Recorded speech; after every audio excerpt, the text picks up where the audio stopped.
В рамках поручений антинаркотической комиссии города Грозный во всех детских оздоровительных лагерях Чеченской Республики были проведены дни здоровья. Рабочая группа в составе представителей антинаркотических комиссий города Грозный, специалистов Республиканского наркологического диспансера и сотрудников ОНК МВД ПЧР провела антинаркотические акции, тренинги, творческие конкурсы и спортивные состязания. Дни здоровья направлены на формирование здорового образа жизни. Эти мероприятия очень полезны, детям нравится участвовать в них и, конечно, нравится получать награды, призы. Данная работа в детских оздоровительных лагерях приносит свои позитивные результаты.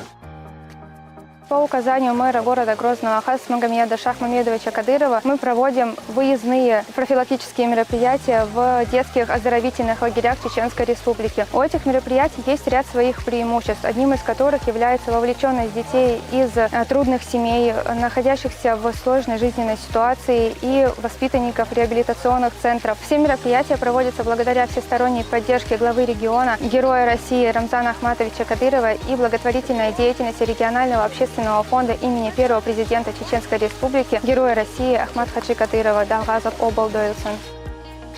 Çok hızlıdır. Şu an мероприятие, сейчас просто давайте еще çok hızlılar. Вважати ж будик. Дука перейдем, çok hızlıdır.